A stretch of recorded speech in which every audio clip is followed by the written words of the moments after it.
What's up, everyone? Welcome to another edition of the Starlight Digest, a podcast bringing you line talk and digesting Star Wars topics over 1,000 years. This is episode 192, being recorded on January 11th, 2023. Good. I am your host, Darth Moocher. Maybe I just don't want to get into this year. I don't know. Maybe it's a mental thing. But anyway, I'm your host, Darth Moocher. I've got Scott Solos who are here with me. What's up, nerds? Just go with it. Just go with it. Don't pause. Words are hard. Got Bootleg Joe. Yo. Grand Admiral Franz. Hi, everybody.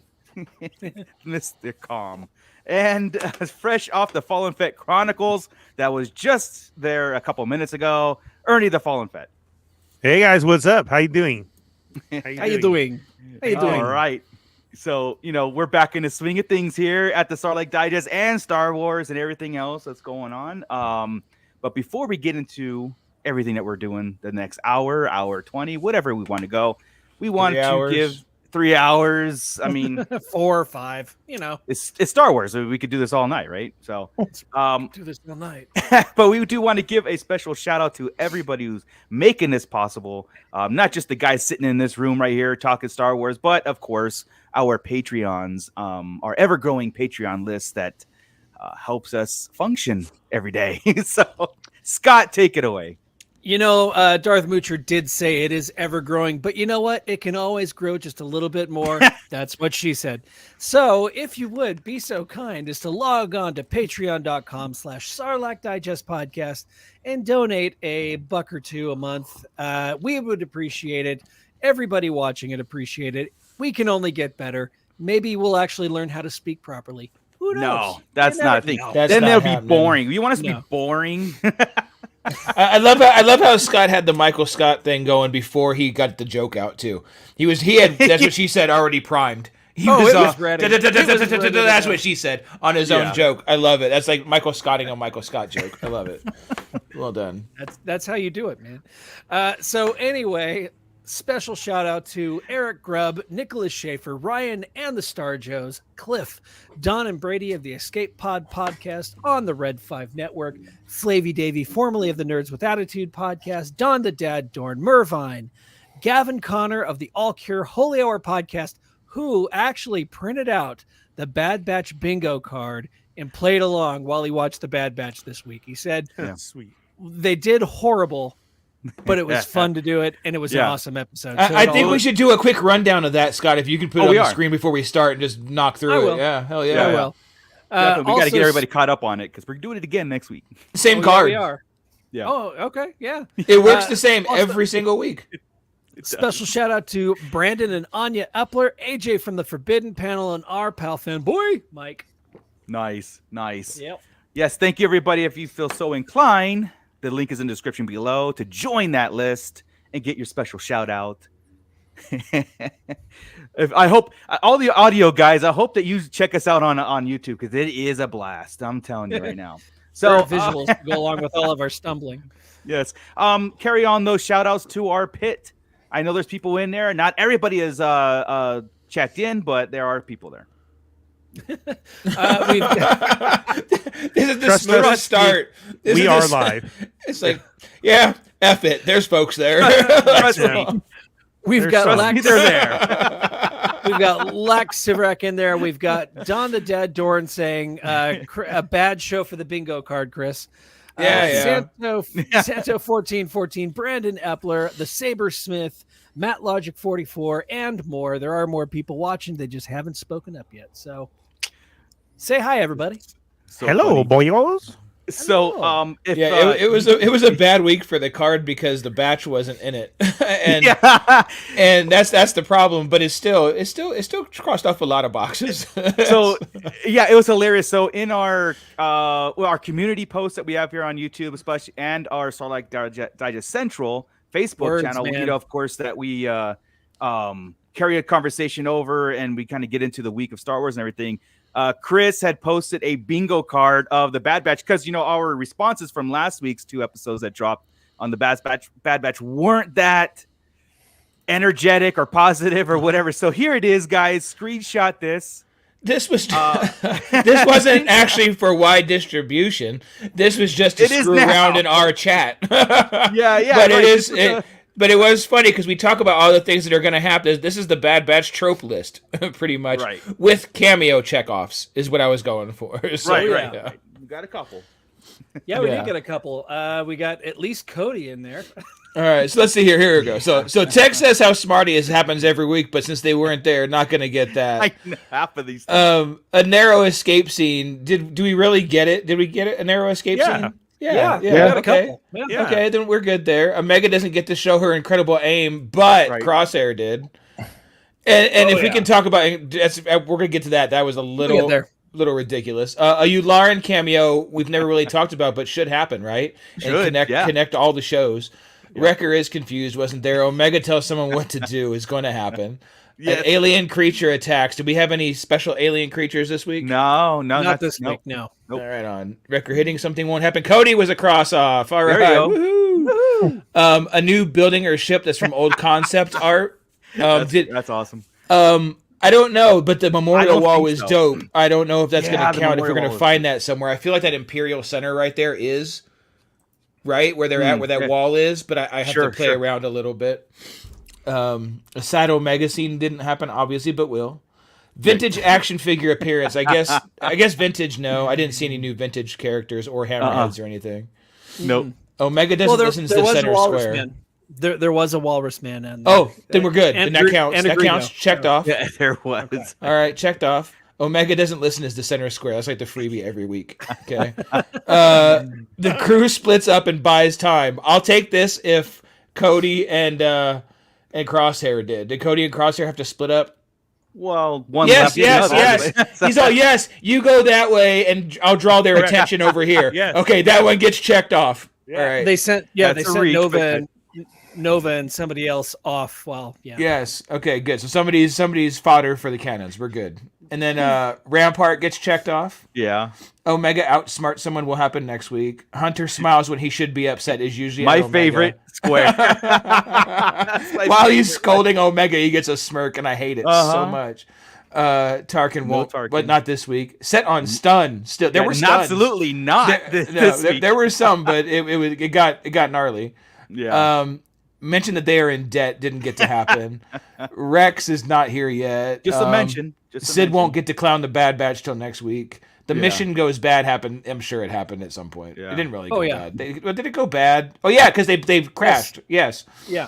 Crosshair gets checked off, and no Palpatine. So I mean, there was quite a few checkoffs in there. Yeah. No Sulus or Spocks. No, just a lot of checkoffs. I hate you. What does that mean? I'm so sorry. I'm so sorry. Sometimes I apologize. I don't know. Really when it came out, I was like, "What am I saying?" It's like one of those things where you're like, you know what? I was drunk yesterday. Don't listen to Drunk Me, but I'm not drunk. So. And then without missing a beat, there's Scott. Yeah, I know. Yeah, he beat me to it. Yeah, he said there's a lot of Chekhovs, and I was immediately going to go there, but he did. I know. Yeah, it took me a hot second to remember another couple names, and they all started flowing. There was something that happened in last week's episode that was driving me crazy. That as I was just rewatching with Julie, I saw the scene, so I took a screenshot of it real quick, and that was there was a scene where, so they're shooting a bunch of clones. They knock clones out, and then all of a sudden, a clone is calling for check in, and instead of taking the helmet, putting it on, they know they have the right voice and they know all the codes and stuff. They could have easily have just said checking in, and then that would have saved all that drama. They got the voice. To be fair, who was this? Was this Echo? Who was? Well, who has the voice? Because Tech doesn't have the voice. Tech and Echo. Well, Echo does. That's Echo. I think Echo does. Echo does. Yeah. So it could have easily have been. That's Echo. Oh, then then he could have talked and checked in. Absolutely. Yeah. Good catch. But instead they ignore it, and in comes the cavalry to shoot at him. So. I thought the same thing. Yeah. And it would have been a perfect time to put in, we're fine. We're all fine over here. Julie said the same thing. Yeah, Julie said the same thing. She said they could have even Han Solo'd it, and it would have been fine. I thought the same exact thing. I was like, oh, okay, so they're gonna talk on the thing. And yeah. Clothes are worse than time travel. Way too many easy holes to hit. Only Wrecker has that kind of sense of humor anyway to do something like that. Right. The other ones don't really have that. But it's so funny that I think we have to make that a thing. I know that was an inside joke, that the bingo sheet, but it has to be an inside or an ongoing thing continuing on, because again, as our energy and what we thought about this week's episodes changed from last week, I'm sure it's going to revert. Yeah, maybe with a tweak or two here, we can get that whole card blacked out. That's pretty close. That's almost by the end. There will be an episode with all of that stuff happening. We'll have a blackout bingo. Yeah. So the finale is blackout bingo. Yeah, we'll have to make that a something where like a right-click download and follow along as you watched it. Bad Batch going forward, and then come on to Starlight Digest, and we'll go over the results, because that's just the fun. And then we just all check it together. Like, did you catch it? Oh, there sure was, and we can just grade it together. Grade like we just did. That's fun. I know that we're gonna. I could upload it to our Facebook Central page. I could load it up to our Facebook Central page where they could download it. So perfect. There you go. Perfect. And then just daubers. Yeah. As I know that we'll get into the breakdown of the episodes a little bit here. But I didn't even have to open my phone and look at the bingo sheet this week. I was really thrilled. So just a little bit of premonition going forward when we talk about the episode. So. Yeah, guys. So in between everything else, Star Wars news, rumors, all that kind of stuff, it's funny how we're still standing in another line, which is Mandalorian season 3, March 1st, 49 days, right? Jumping out of line, go see Bad Batch, going back in the line, going to see Mando. And so switching gears to Mandalorian a little bit, because we got a little bit of fun theory crafting here in a second, but I thought this was fun. The one of the rumors that I heard, I don't know where this came from, but it was just kind of like a floating rumor out there that Mandalorian's going to get a different ship, keeping the N1, but a different ship. So the first thing I thought was like, I think it'd be kind of cool if every season he just gets a new ship, So like started Razor Crest, N1, maybe a slave. I don't know, something like that. Every by the end of it, he just slaps some wings on a Jawa sandcrawler. He's got a fleet. Yeah. He'll have a fleet, and I honestly thought that would be actually cool. Like, if there's 5 seasons, he has 5 ships, and he goes to every season. He destroys enough money for that. If there was a story where he got the other fire spray, like weren't there only 2? I thought there were 3 or 4. But somehow he ends up with one of the other fire sprays and has it his color scheme. That would be dope. 3's in my head too, but it would be even better. Speaking of that, if he kept him at the Fett Palace, like the old fire spray was, that garage area. Yeah, like because they're buddies. That's Sting's fleet. Though. Exactly, so right. He's the Jay Leno of the Star Wars universe. We just does all the classic cars. And I was thinking like Tony Stark's place. I had the Malibu place from Iron Man in my head. Like downstairs. Yeah. But wouldn't that be cool? Like, I mean, like it's like expensive as hell, because I'm looking at the Razor Crest right there, and if HasLab came out with the N1 Starfighter, Mandalorian out, I'd get it. And like so this is like season 1 through 5 on a shelf. I thought that'd be kind of a fun tongue-in-cheek thing for the Mandalorian to do. So as that rumor is still a rumor, I'm all on board with that. Like, get him a new one, a new ship every season, but I would love the old ship to be destroyed. You know what I mean? Like, or something like that. Every season he gets destroyed. And then season 5, it goes back to the Razor Crest. And he just sits there shaking his head at it, after. Let's not get too attached to this one, Grogu. It would be the only way for another Star Wars HasLab to go through. If they did an N1 HasLab, I think it would pass. I think it would go through. I think as long as it put a saddle with Boba Fett on it, it would pass. Saddle. No, it's going to be the 3 3/4, and it's going to be Mando's ship, and everybody. It'll come with the pit droids. It'll come with. There you go. Yeah, that's a. If it came with Peg, yeah.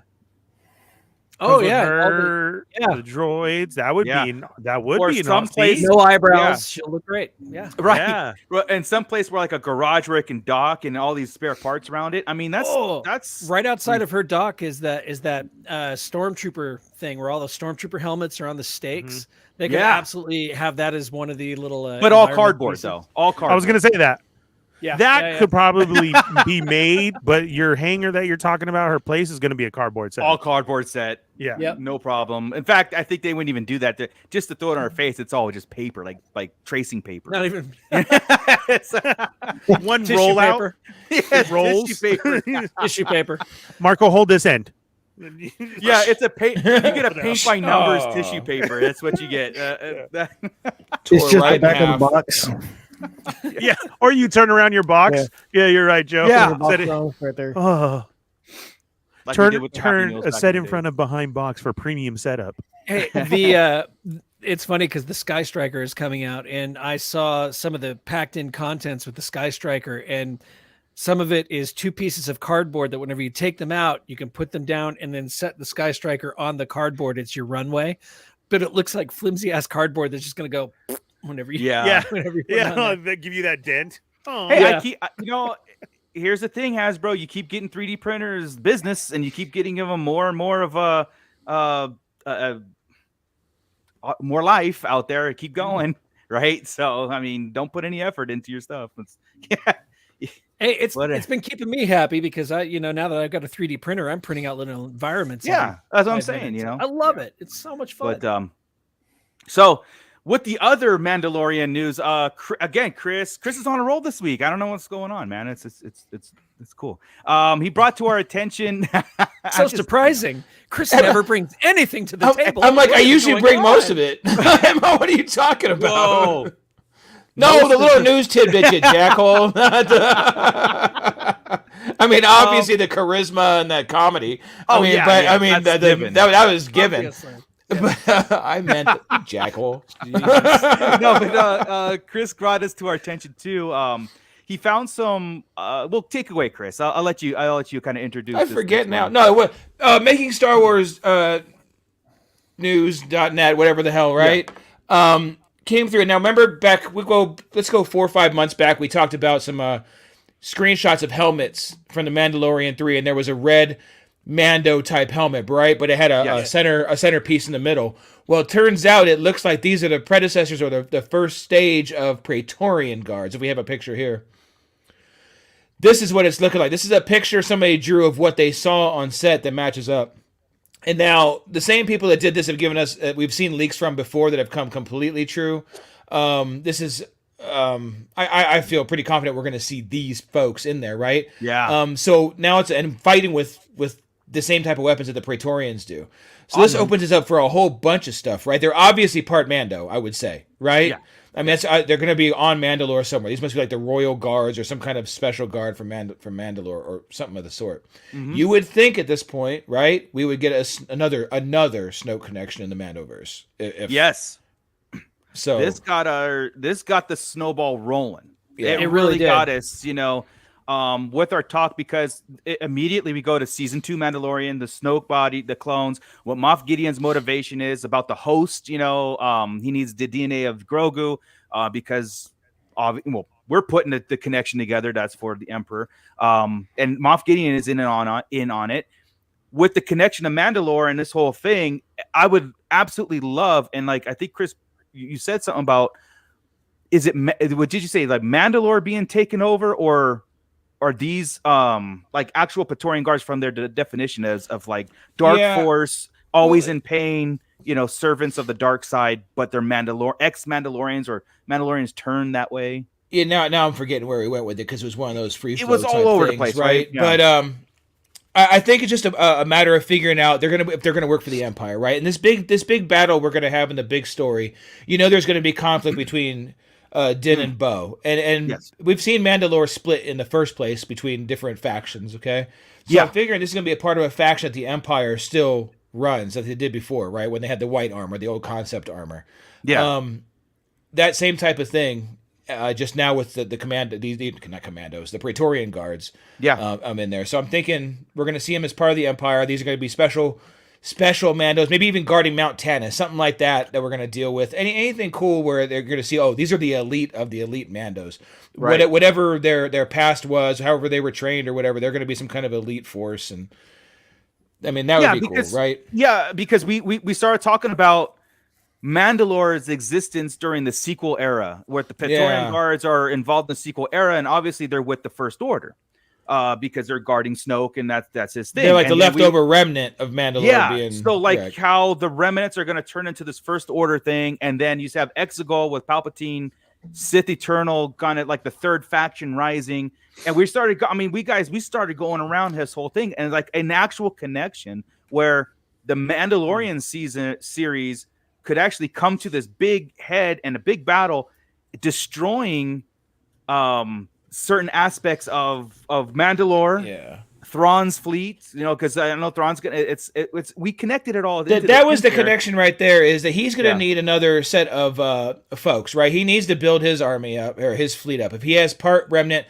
this is assuming there's 3 factions, like you had talked about, right? You have the Moff Gideon faction, you have the Thrawn faction, and you'll have the Mando set with the resist. I would call him with the Republic, right? So that's going that way. Shit, I forgot where I was going there with the third faction and Thrawn. Well, because we saw the red, and we associated that with the Sith Eternal, because everything red soldiers. But I was more Praetorian, yeah, and like, well, like we were talked about. Here it was. It was taking the Nogri's place as their assassins. Right. We talked about that before, though, on the show, and some place we got to put these things together. We've already got as we talked about last week, a rogue Jedi. He'll have an old Jedi from the Clone Wars, right? Yes. He's gonna need somewhere here. So the way I saw it, where I was thinking it was the Mandos take the place of the Nogri, because we've already lost Rook, right, in Rebels, so we know that's kind of a played hand. So we put the Mandos in there, and then Bo-Katan kind of becomes his right. Oh, that'd be awesome. And I had thought of the fact that there are no Mandalorians in the sequel trilogy, regardless of how much they're being played up in this time period that we're currently in. There are no Mandalorians in the sequel trilogy, but all of a sudden we've got a lot of jet troopers and Sith troopers, and this army had to come from somewhere. Yeah. So my thought is, what if what is left over of Mandalore has been kind of taken in by the Sith Eternal, and that's where this army is. It's all Mandalorian. At the very least, the beginning of the First Order's elite crews, right? Of their Death Troopers and their stuff, like, the things going on there. Kind of like we're seeing right now in Bad Batch, where you're seeing the beginning of the Death Troopers, we're assuming. Right. I mean, there's no way Crosshair's not the first Death Trooper. So that's kind of cool. That we're kind of seeing the first Praetorian Guards here and going there. And then in the end, what I would like is, if you could remember the old trilogy, how Thrawn went out, was Rook part of that old army, turned around and stabbed him in the back, literally, through the chair, right? I would love for Bo-Katan to have that same kind of deal, where she has an epiphany in the end and watches her people suffer, and she's blown it again, right? And screwed up Mandalore again. Right. And the only way to save it now is to take the Darksaber somehow. At this point, Thrawn has a Darksaber, right? From Gideon, whatever. And she's the one that takes Thrawn out in the back. And then and then she dies. Boba Fett gets the damn Darksaber, and he rules, man. Yeah, Ernie. See, we can sit here for 2 hours and work that out. By the way, I mean, I'm saying somehow like we're in episode 9, but we could work that out. This is where I'm getting at. This all stems from trying to preserve the sequels as they are and adding to it. Like, we had a poll up on their community thing saying the sequels.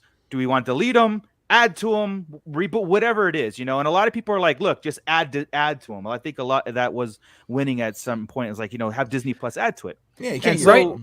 Right now we are at, let's see, do we want Lucasfilm, Disney? It was a rhetorical question, basically. Do you want them to start over, to do nothing with them, that the sequels were perfect as is? Or would you rather, say they're not perfect, let Disney Plus expand on them, enhance them? And right now it's with, let me see, 66 votes. Ooh, 66 votes. We have leading, yes, start them over completely with 59%. It's not going to happen, people.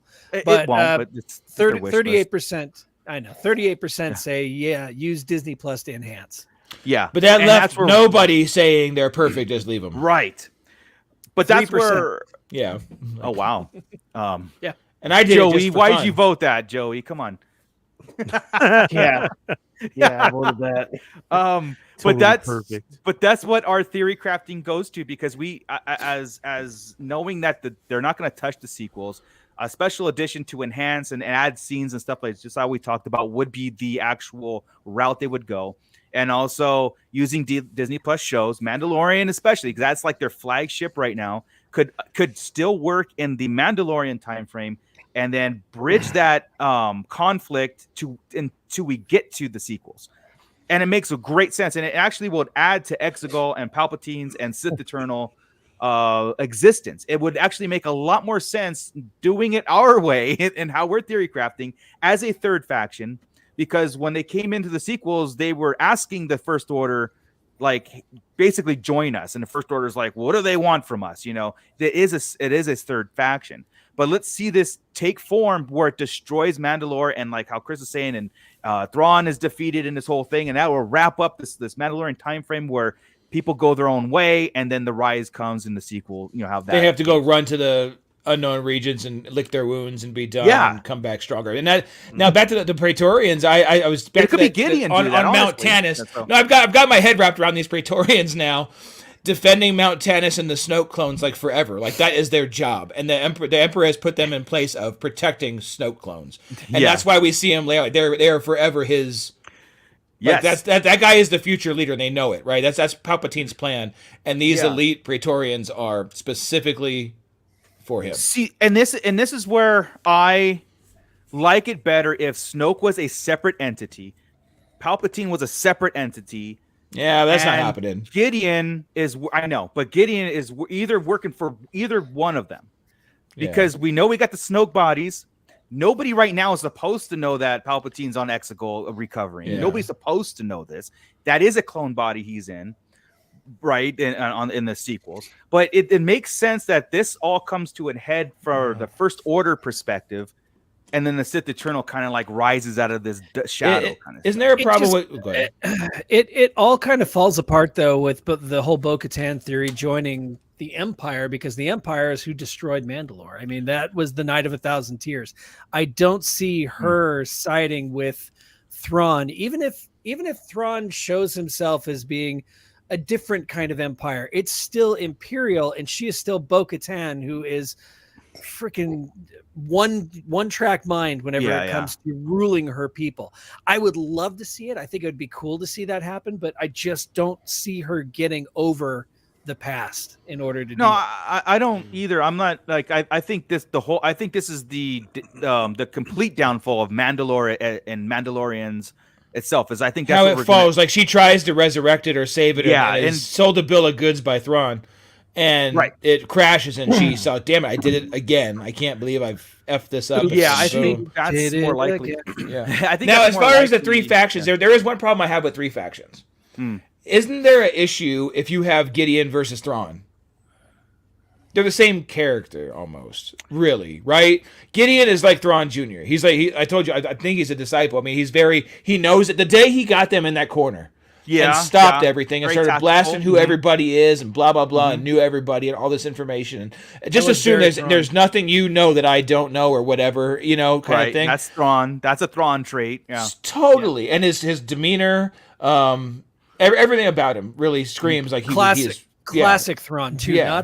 Not the semi good guy or the classic. And even the whole Grogu scene in the prison and coming to fight. I mean, that's he'd fight. Thrawn would throw down. That kind of thing. I don't know if he'd hit him in the back. He probably would. Well, I mean, what you're saying is that they wouldn't do that. They wouldn't have two of the same characters that would find conflict. Is that super exciting or is that super weird? The conflict is more exciting to me. If you have Thrawn in the room and then Gideon comes in and they're the same, that conflict is what I'm more interested in versus to see who's the better Thrawn, Gideon or Thrawn. Well, like each of them might have a separate end game or end purpose. Like I said, Gideon might be, touting First Order and Snow. I'm just putting this out there, and then Thrawn might be like Exegol and Palpatine's, and both going after Grogu's DNA to resurrect either one of them. I don't know. I think, I mean, but it comes down to it story-wise. Just taking out Star Wars for a second. When I'm writing a story, I don't usually write. Well, Sherlock Holmes, does he have an exact Sherlock Holmes against him? Against him? Like, there's not another detective.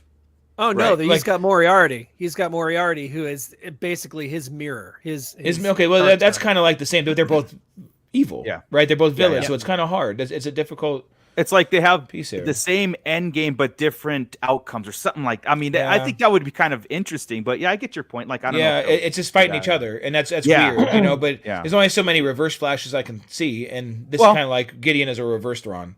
Not even a reverse Thrawn. He's the same Thrawn.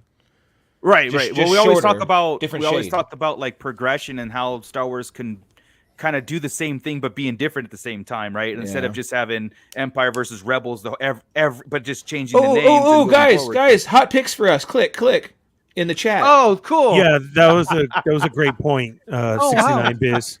Hot girl picks for you, right? Triple X 69. Woo! Thanks for tuning in. Thank you for the support. And bye. That's where you know you made it. We get 6.9% of all the clicks. So if you want to go ahead and get those picks, we had to block them because they weren't that hot. Okay, I did it. Damn, you were fast on that. I did a control click and I had a I didn't even get to see it. Yeah, right. You moved over. Yeah, went through the 25. Nope. But on that note, we're gonna have to marinate that more as more things come in. Of course, you know. But this is what we do. A concept art, rumored concept art comes through, and we have it all planned out for the. We have all Mandalorian seasons planned out. We have the bridge that does Return of the Jedi to the sequels planned out. We got just so we can be disappointed. We have it all planned out in our head. It's like we're on a separate story group here. You know, there is somehow when this is all said and done, and there is no Heir to the Empire arc at all. Oh, I know. How did Thrawn not cross over? How did he die in Ahsoka? It's like, what the hell? That's what's going to happen. And I'm like, oh my Gideon's the big bad? Really? For the whole thing? Yeah, we'd have to go check on Chris if the very first episode of Ahsoka is them at Thrawn's funeral. Yeah. Oh, yeah. Like, they found him. They killed him. Like, in the first episode.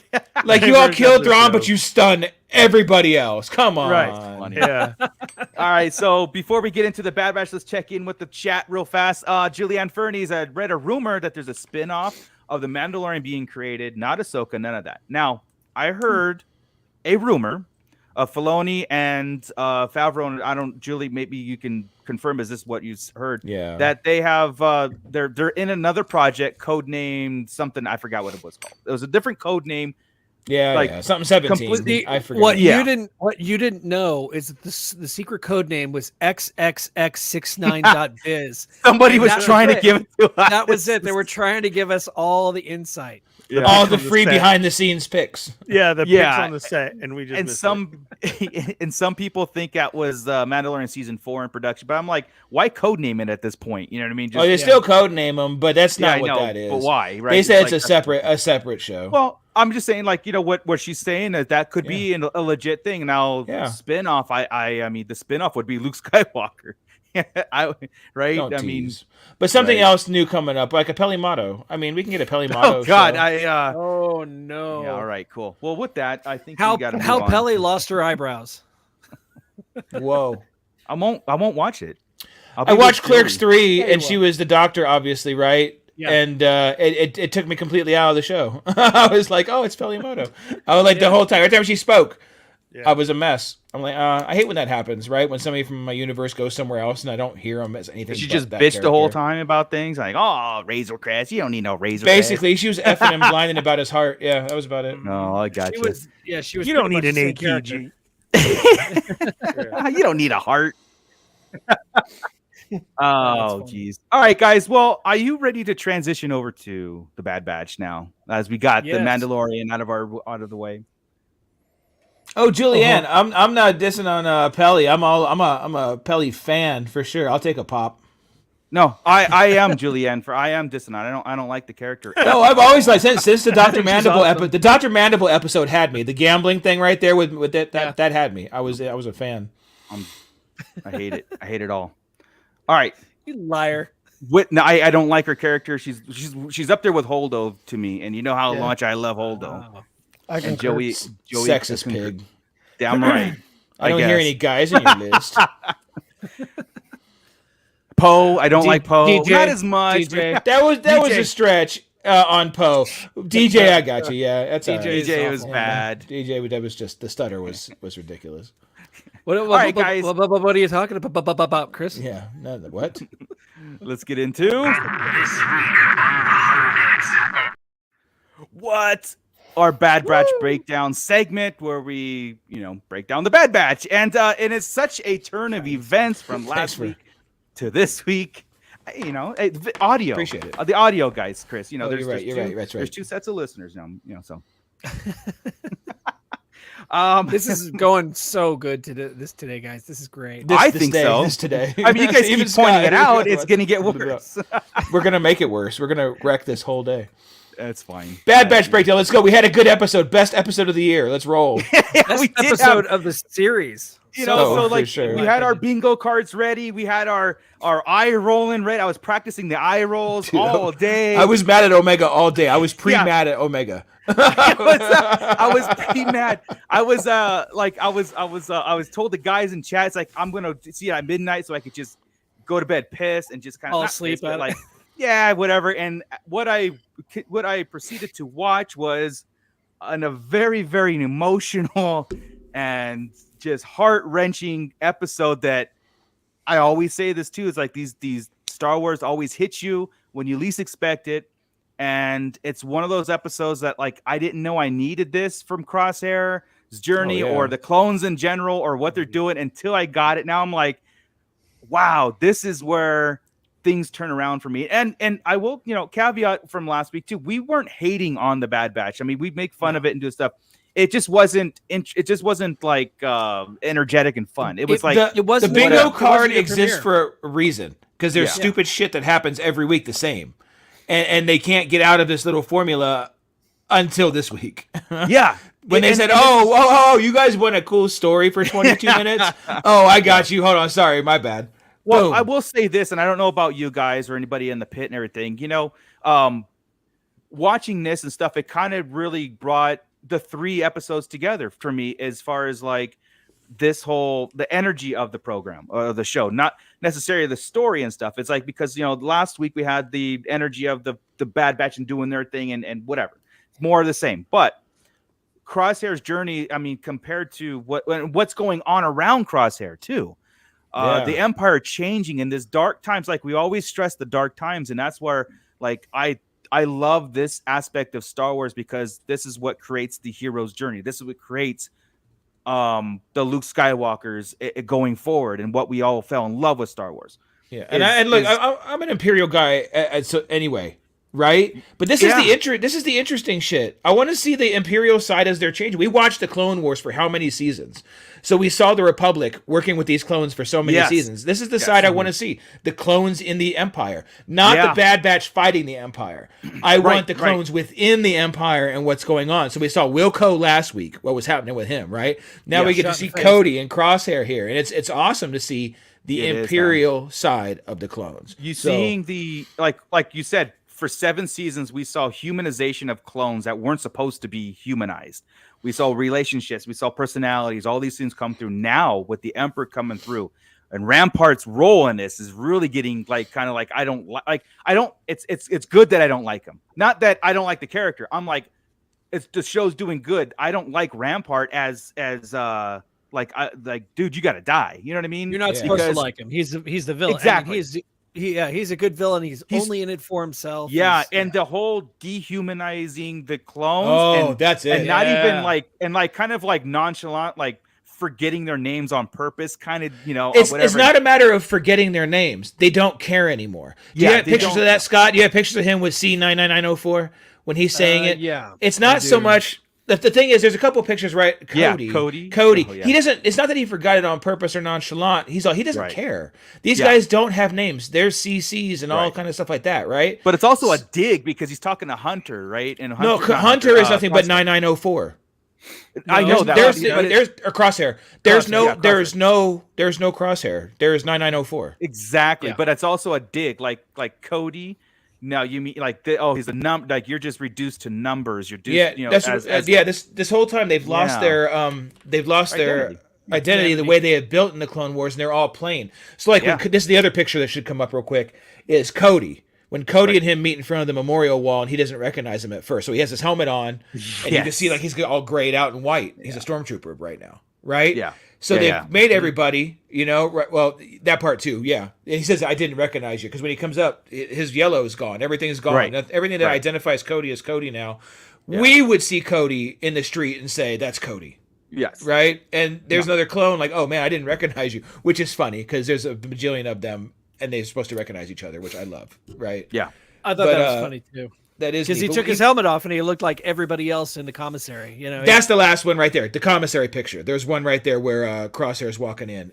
Okay, everybody has the same haircut now.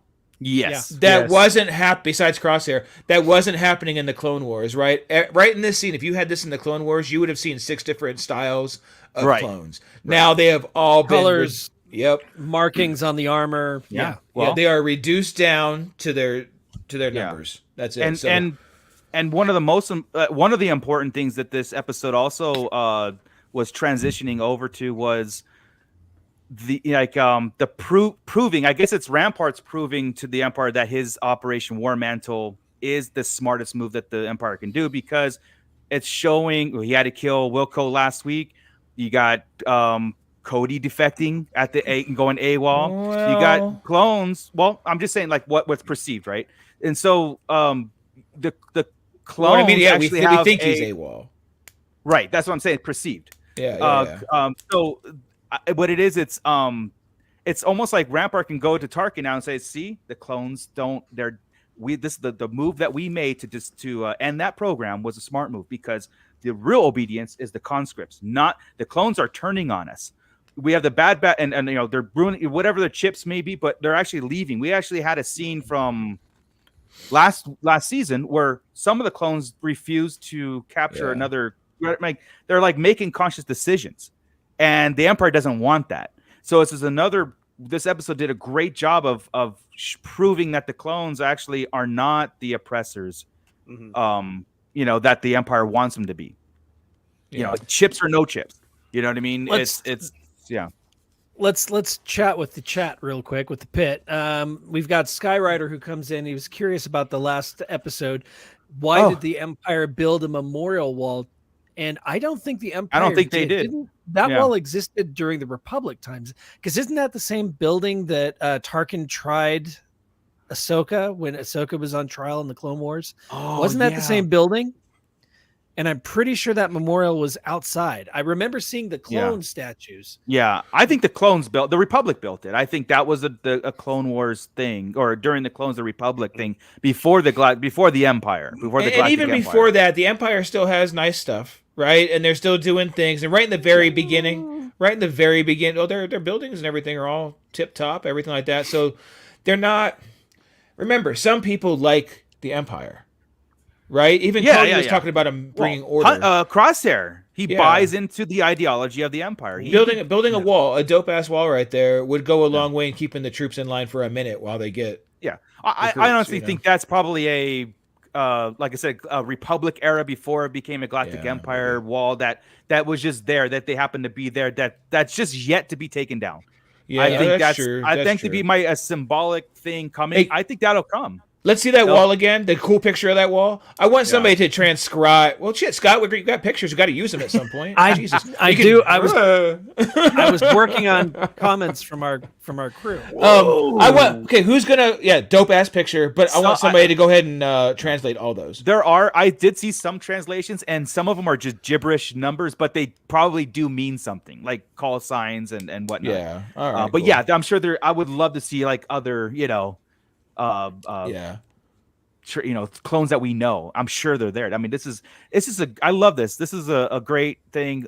We've had this kind of like psychology behind the clones thing since we've been doing this podcast. Yeah. And like I said, I kind of believe that this was a memorial built by the clones, by the Republic, not the Empire. I think we're going to see the destruction of this wall. That would be cool. The Empire's going to take this down. They made a really cool. I mean, there's even some far out pictures of it when you see like how sharp it is. Yeah. And you're like, you know what? That is a cool symbol to have them destroy like they did with Camino. Yes. So I think that's a really by the end here, like they destroy Camino in the finale. This wall goes down in the finale. Yeah, and again, it'll be like the nail in the coffin to the clone, whatever, and the remaining clones are gonna be begging on the streets of whatever Obi-Wan finds. You know what I mean? Yeah. they're just going to be outcasted. Now, to jump back on the clones and stuff, these guys are all still good soldiers. That's the trick, right? None of these, they're defecting, but they're good soldiers. It's not like anybody's defecting the war, defecting their people. The problem is they're being told to do bad stuff and do bad things, and that's it. Now, the Cody bit is kind of odd, right? Like, I mean, I get that he would go AWOL. I get that he would leave. But I almost feel like with Rampart saying that, Rampart knows where he is. Like Rampart, they heard him saying that. Or they figured it out. And they've got Cody. I think Cody's getting saved. I think Rampart's got Cody somewhere. We've always put Cody as a staunch soldier. Staunch, and this whole thing about pitting Cody and Rex against each other. We've talked about this, but after this episode, I kind of feel the opposite of what you're saying. Yeah, I know. Where he's gonna go to Rex and he's gonna ask him to get the chip out and join the other, because he's not gonna do anything else. He's gonna fight for one side or the other, and I think he's realizing where Crosshair is failing to act upon, but realizing. But Cody's actually acted upon it. I'm leaving this. I'm not going to do this again. You killed somebody in cold blood as this negotiation. I thought we were fighting for a different cause, but I see what the Empire is doing, and it's just not in their blood, in the clone's blood, and that's going to be used against him too. Rampart's that's fuel for Rampart. Yeah. Real quick, Julianne Fernie, she says, just have to throw out why clones mean so much to me. As a veteran, many of us can relate to the clones. The Empire used them and tosses them away. We get that so much. Wow. Such a strong message. First off, sad that even a feeling that you get, because that's the opposite of what we should treat any veteran. You know what I mean? To even have that kind of relation or correlation to, that's just not cool. But bring it to Star Wars, that's what they're being treated, and the conscripts and the whole changing of the purpose of the Empire is, and this is why I said before, like, it's very difficult and you shouldn't humanize the Empire too much, like especially like the officers and stuff, because you need bad people to have the good people do. It means more when they destroy the Death Star. You're rooting for that. That's the purpose. I know we love the Death Star, we love Darth Vader, we love the Empire and all that stuff, but at the same time, they're the bad guys. They're the bad guys, and we have to be careful of humanizing too much. They're the government. The rebellion are the bad guys. You guys don't get it right ever. You guys always have that. Governments could be bad, Chris, but the rebellion is going against the law, like literally the definition of the bad guys. You guys don't get it. No, but we don't. It's a forced government, by the way. Whatever, it's not them. man. They didn't vote for that government, and then whatever. Just good old order, buddy. Good old order. Nothing wrong with a little order. We love the Empire around here. Okay, Holdo. Yeah, okay, Holdo. A little order, like. Who's your Holdo? Holdo had nothing to do with any of that discussion. Just wanted to just bring her lavender ass back in here and start bitching about it. I'm not going to tell you what the plan is, because you have to fall in line like a good soldier. I do. Hey, that was the other thing. I love when Cody broke off that line, the good soldiers follow orders. But he said it so different than anybody else ever says it. And that's what was cool, right? So the way he said it makes it almost feel like it was sarcastic, like he was. It was obviously right, tongue in cheek to him, like kind of f off. Obviously, we're gonna. It was sarcastic. It was just to get through this, shut him up. Because honestly, I'm rooting for Crosshair to snap out of it. I really am. I like them as a group, but I think he's so in it now. I don't think he's ever gonna. But after this episode, you don't think? I don't want him out. I want him to be very Death Trooper extraordinaire. Some people are not willing to admit when they're wrong, and that's just, he's going to be the epitome. He's going to be the one person that will, you're right. Even though he knows he's wrong, he will not admit it. And I feel because he's the one who thinks that everything is still correct. He still thinks Cody was wrong. I mean, as we get into it, he shot her with he couldn't even finish a sentence and it was done. That wasn't forced. That wasn't when they have their conversation after. He's not telling Cody, we do what we have to do. He's still saying that it's right. I don't think he's ever going to come out of it. I think he thinks what he's doing is for the good. I think they're going to have there'll be a duel at the end. Him and Hunter or him. Well, it'll be him and Hunter. Well, or him and Omega, and Omega will kick his ass. check mark. If Chris didn't bring up Death Trooper in Crosshair, now to me, this is how I kind of like I'm seeing where this is going. I think because of it's the solitary clone is the episode title of the episode, meaning Crosshair has become more isolated and by himself, and you see this waking up and just the other clones want anything to do with them. The conscripts have nothing to do with them. Rampart's throwing it in his face, basically not calling people by their name. Just like all these things. Now, in order for, like I said, I do think that Crosshair would be zapped again in his head and turned into a Death Trooper would be awesome. I don't think he's gonna follow along any longer because I see there's like you said, I know that you're saying that he's a guy, he's not gonna say he's wrong. He might just go off into the sunset or leave but still saying he's not wrong. But I think there has to be it has to be force is what I'm trying to get at. A long way around of it. Zap his head again, throw him, he's a Death Trooper now. And they're like mindless. Oh, like if you see a sign, they see a sign of some kind of like twitch, like he's going to go the other way, zap him again. I just don't see. I think he's going to question a little bit too much. Yeah, because he is questioning too much now, and that is what sucks, man. And that because they are kind of leaning it like I think when you see the scenes where they're doing 9904 over the speaker. And you can see him kind of dejected by it or frustrated by it. Yeah. That's like all he wants to do is eat. All he wants is a good lunch. I was going to say that. Keep interrupting him. Can't eat. But it's like he's like, I'm not 9904. F you. Right. I'm Crosshair. Why are you calling 9904 over the speaker? He hates that. He's just getting bitched at told to go to the principal's office all the time in his code. He's they are setting it up that way, but I hope it doesn't go that way. That's what I'm saying. Like this episode's setting up a very good conflicted story with Crosshair. To the point where I think, this is my opinion, throughout the series, I think he's going to business as usual, but it's going to come to the point where he's going to sacrifice himself for the Bad Batch, saving their lives, but killing him because it's like he can't live in both worlds. He can't live in either world. One world that he wants to live in doesn't care to give him the opportunity to be in that, like the Empire. But he can't join the Bad Batch and the Republic because it goes against what he actually believes in, but the Empire's not giving that choice. He's going to sacrifice himself or become a monster in the that's Crosshair is forcibly, we're using a Death Trooper as a example, but that would be cool too. Like he's gone, Crosshair is gone, but he's now this guy, like Darth Vader, Anakin kind of deal. I just feel like story-wise, that's a great way to end his arc. Yeah, you know what I mean? Like I would like rejected by both sides, and so he sacrifices himself. He's never rejected by Omega. So here's the deal: since Omega is such a big deal in this story, and just her actions are obviously never going to have consequences to the Bad Batch, right? To them themselves. Yeah. What if his turn is something with Omega? She's helped him before. Mm-hmm. They talked about being even, but he sees her in trouble because of a decision she made. He gets involved to save her. It kills. Throw that in there. Yeah, it kills Crosshair. Right.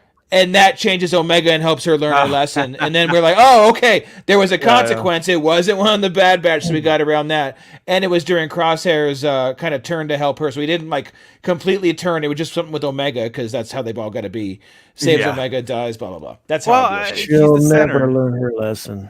The show is centered around... She's the center of it. I mean, this is what we have to... And as we saw this week, she shouldn't be.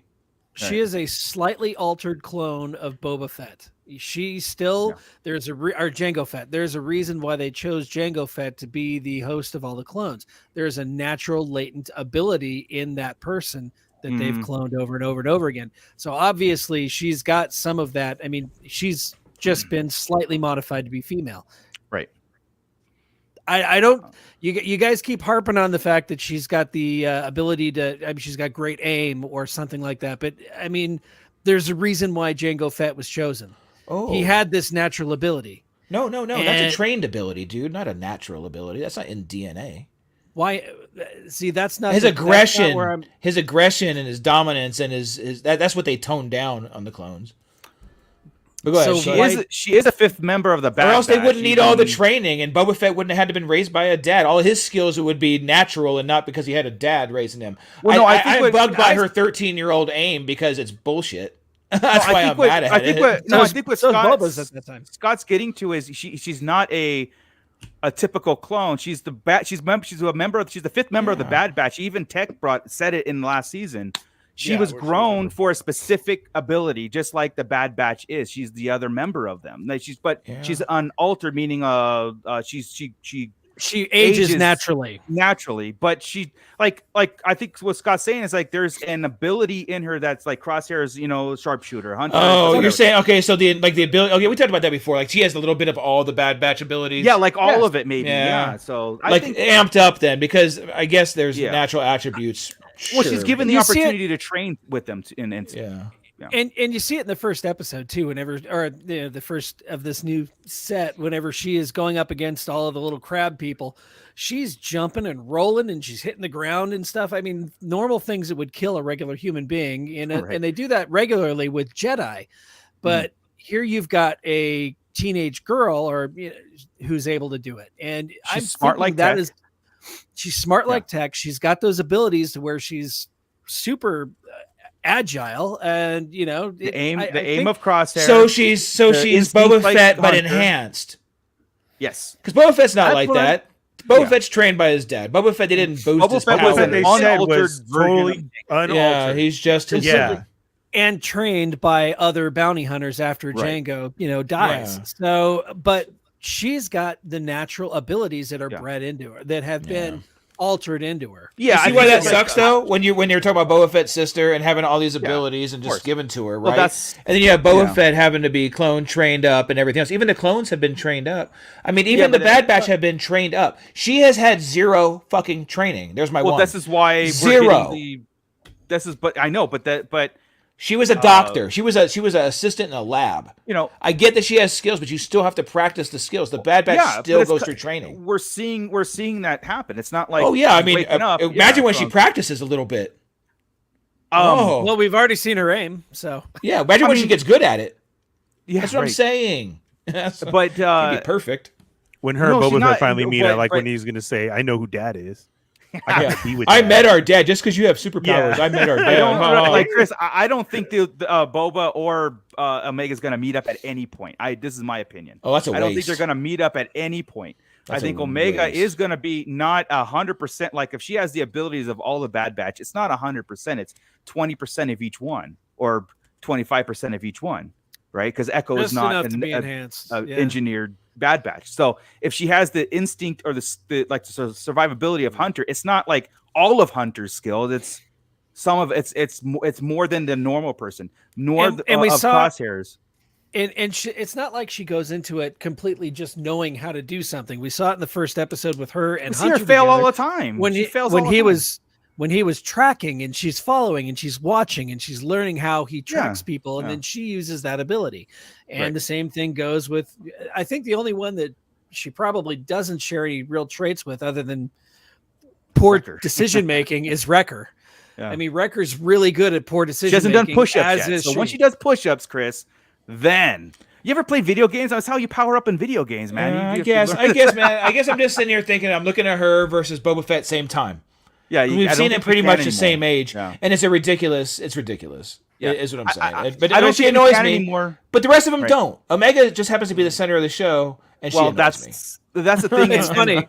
If the animated show was following bounty hunters and Boba Fett, and he was doing all this, you wouldn't be annoyed. But also, if the Bad Batch because I'd be able to say he was trained. He's Jango Fett's kid, and he was trained by him until he died. I'd say there's reason and backup behind it. He wasn't in a lab with Lama Su, right? Yeah. For his whole life, but he also wasn't genetically enhanced with all these different abilities. We don't know how much what they did. We haven't got that whole piece, but I'll give you that. Right. But still, I'm just. We need him in the Bacta tank in order to see that. Yeah. He's got to have the dream of him getting advanced. And they've got to meet at some time. Omega has to see him and be all, "I'm your sister." I wish they would. And I want him to look at her and go, they have to. Why do you talk like that? Yeah. I would love it. I think it'd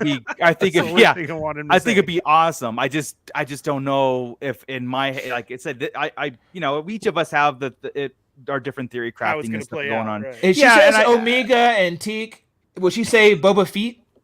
When she hears him, has to, and then I gotta get her for rights Yeah, because that's my only feats page. So. What's promising though, Chris? like what's promising though is like everything that I feel about Omega now is how I felt about Ahsoka, and then fast forward to Ahsoka now. I absolutely love Ahsoka, so I'm hoping that by the end of the Omega's arc or whatever it is, I hope I have like she's just awesome character that we saw the struggling going forward. I don't know. That's though going back to our episode last week though, that's where my problem with Omega is, and that is no consequences. She's not learning from her mistakes. She's getting a pat on the back and being, so you almost killed Tech, but that's okay because you know what? We're all okay. We all lived. We're all good. With the Hunter grin. No consequence. When he should be mad.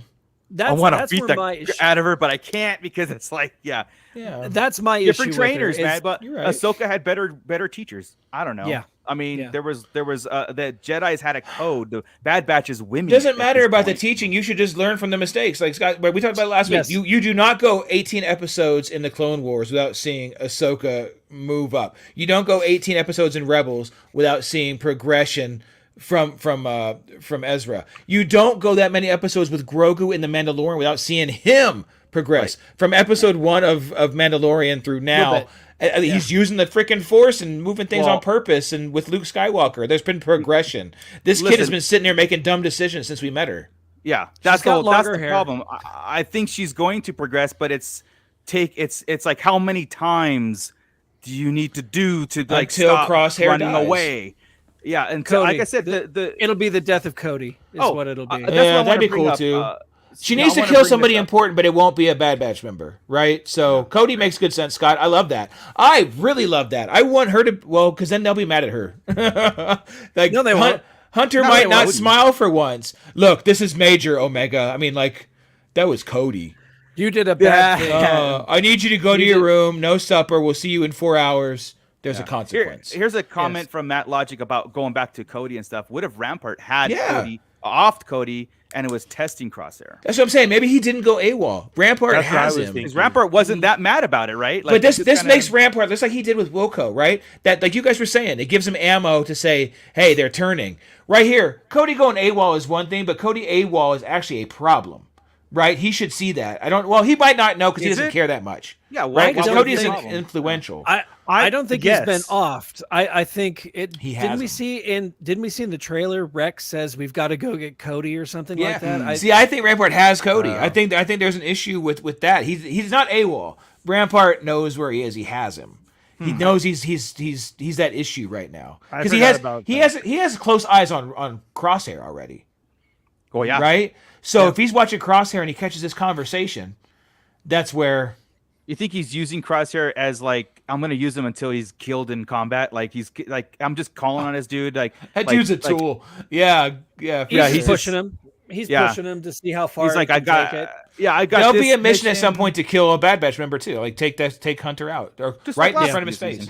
Just like last. Well, we don't know what this last mission is that he left to go do, because that did seem like a test. He went. He got the girl. He was with Cody. Killed the girl, then he comes back and says, "Oh, Cody left," right? And then waits kind of for that reaction, like you're saying, of him telling them. Yeah. And then he hands him the other mission because he even asked, "I'm not leading the mission," and he's not. So that whole thing of him calling him CC and not Cody, he knows who Cody is. Yeah, Cody has to be a name spoken of the one who took out Obi-Wan. Like that has to be a thing, or the other clones looking up to him, because then Crosshair finds out that it's Cody. He doesn't. Fight it or anything either. Like, okay, yeah, I can do a mission for Cody. If it was somebody else, it'd be like, I'm not listening to him. That's what I feel like. I don't think that would. I don't think taking out a Jedi, even if it was Obi-Wan Kenobi, would rank up there high enough to where an Imperial officer would take note of the one clone that did it. I don't think so. Especially the way we're seeing Rampart treat them is just numbers, like Hunter said early on. They're just Rampart numbers. might not, but Cody's Kenobi's division was Cody's. There are people.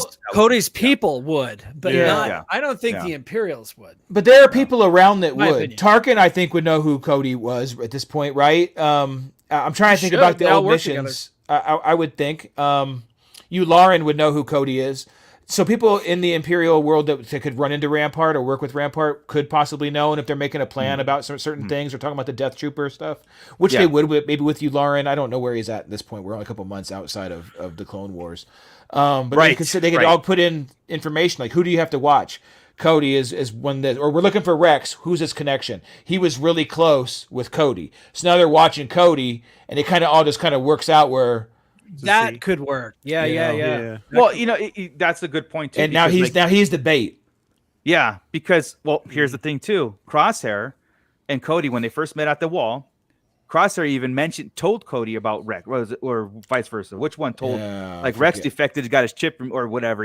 Rex defected. This is actually really if good. Rex defected, that was like the big. That's like the head clone of all these guys. Everybody looks up to him, and we all assume that Cody would be the second one. At this point, they all think Rex died with Ahsoka on that Star Destroyer. They are not aware that Rex defected. They did not say a word about Rex. Crosshair either. They did. Yeah, I thought they did on this episode when they were at the wall. I just rewatched it. They didn't. I didn't hear them say a word about Rex. Yeah, I didn't hear anything about Rex. Could have swore that they said something like Rex. I didn't hear them on this episode talk about Rex. Really? No. Where am I getting this stuff then? At this point in time, Ahsoka's Star Destroyer with Jesse and all the others went down. They all assume they're dead. Even Ahsoka, they think is dead because Darth Vader. Well, eventually Darth Vader finds. I mean, the Bad Batch knows they're not, but but not Crosshair. That's what I'm saying. Where was Crosshair? Where was Crosshair when they met up with Rex? Crosshair was there chasing him down, but I don't know if he knew about Rex. Yeah. Crosshair That's the trick. If he knows about Rex, they know about Rex. Yeah. Okay. Huh. I don't know where I got it from. It was in my head that somebody mentioned about Rex left. You know what I mean? Like or maybe Rex is not around. I don't know something. It's that Mandela effect. No, he just said he saw a lot of clones have gone against their program. That time, or questioning the order. Yeah, sorry guys, I'm not from this universe, this multiverse. Right. I blurred into your reality, so in my reality, they mentioned Rex and no worries. So I'll go back. Whenever we start off this episode, we find out that Crosshair was left on Kamino for 32 days. 32 rotations. 32 rotations. Yeah. How screwed up is that? Because you know what Kamino is, and that's how jacked up it is, right? Kamino is like a mess. There's no. How'd you get off of Kamino? And was it just raining the whole freaking time? Right. That's why I'm like, you look back at this, like the whole isolation, and because this is a Crosshair episode, and he's just getting slapped in the face every turn, and he's still there. They call him in the office, he's still there. What's the next mission? What's this? What's that? Like Cody doesn't kill her, I'll kill her, but he's not doing it he's not doing it under loyalty, he's doing it under ideology, and I think there's a difference between the two. It's not necessarily orders for Crosshair at this point. It's because he believes in the Empire, but the Empire is throwing him away at every turn. Like they're trying to get rid of all the clones no matter what and do their own thing. Eventually, he's trying to be a good soldier, and they're making it hard for him to be and I think there's an inner struggle there. And like I said, I think that's going to come to a very emotional head. Like what you said, if he's about to cross over and Omega does something to have him, and he gets killed, or he sacrificed himself in a blaze of glory to save the Bad Batch, or to save Rex or Cody, whoever. So I think that's coming. I think that's he'll save it'll come with either Hunter or Omega. It won't be anybody else. So I think it's important to do that, right? I don't think he should just be like this their nemesis the whole time. It won't be not for this show. It won't be, but it'll be very last minute. Like I said, I got to see, as long as we don't lose the Death Trooper angle and he trains those guys and he's the Mark I, I'm fine. If we lose that somewhere, we don't get that, I'm gonna be upset. It's just too right there. But besides that, I'm not big on redemption arcs, but the clones are a little bit different. Because, it's a little different, and since they were programmed, they're not innately evil. Even Crosshair is just a little bit different. Yeah. So I think their turn, because since they were forced to turn, is okay to redeem. Yeah, that's where I'm getting at, Chris. Like I said, the redemption story is old. It doesn't always work, but at the same time, that's all I want for Crosshair at this point. Yeah. After this, I like Crosshair. He's my favorite clone of this group. He always was. Sure. Always. Yeah, was, he always was. Yeah. Well, Wrecker's been up there, dude, in the beginning, but they lost Wrecker after like 6 episodes. I like Crosshair a lot, but God, he really pisses me off. I just want to smack him upside the head. Yeah, you want to shake him. Yeah, I know. Yeah. Yeah, you want to shake him and come on, dude. They're asking you to go with them. They're willing to forgive you. Hunter is like, I'm embracing you, brother, every turn, and you keep shooting at him. You're like, stop, right? You have moments like this where he shoots. The best scene ever. Yeah. Straight down the barrel of a droid tank. That was so awesome. That was incredible. Yeah. Oh my god. This is actually the stupidest.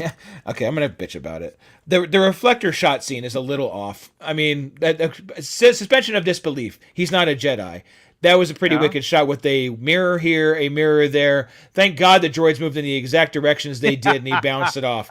Right? I mean, like he had the future planned out. Photo of that, but I don't think this doesn't bug me as much as other scenes. Like it's cross, like it's clones, it's soldiers. I don't put that much.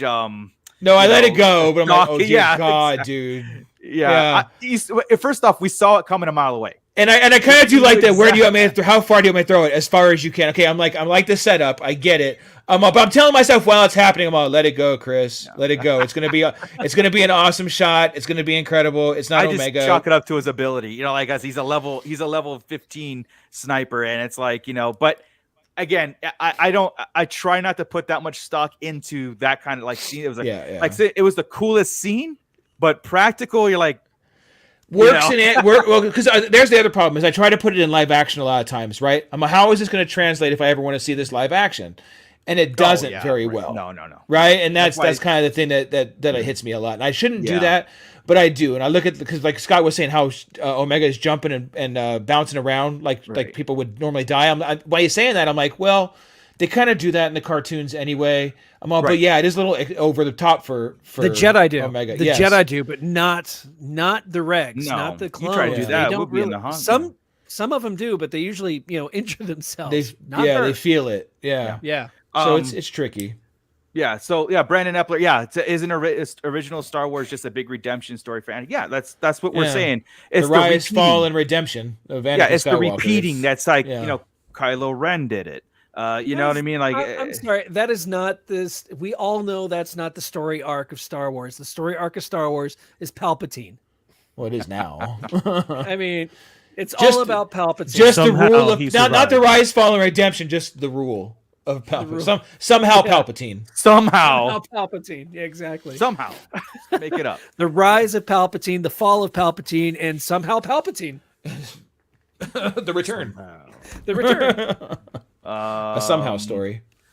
Let's see here. Miss Sunflower. Someone tell Commander Cody that Tatooine is a good place to lay low. Oh, dude. Oh, God. Okay. Then we go into Kenobi 2 with Cody and him, and I'll be okay, right? Then I'll get something cool. Oh, my God. And that's hilarious. The Sabersmith. Wrecker's death will break me. My heart can't take it. With this, with the first 3 episodes going into, I see, like I said, I see kind of like a growth. They're concentrating on a few things. Like last week, they really concentrated on Echo and Tech, like kind of like Echo saying, "Look, guys, what are we doing? More of the same. We got to actually fight for a bigger cause, something that's going to be growing as we go." I thought that was going to be the beginning of the path. They were going to get this money and they were going to go start the path. They still got to get the money. That's the whole problem. Yeah. But and you know what I mean? Like we're seeing growth. I think the word path came up the first episode too, Scott. And I thought the same thing. I'm all, I forget where it was. And I'm all, they're foreshadowing. I heard the word path. That's how bad a Star Wars fan is, right? You're like the word in a off sentence by 2 people not related. You're like, when Rampart says it doesn't mean anything. Right. But I thought it was Sid in the group in the beginning that said something, but I'm like, we're going to get it. Yeah. At some point it's coming. Look at Papa said too. We go to Tatooine, I'm out. Yeah. Papa's a lot of people.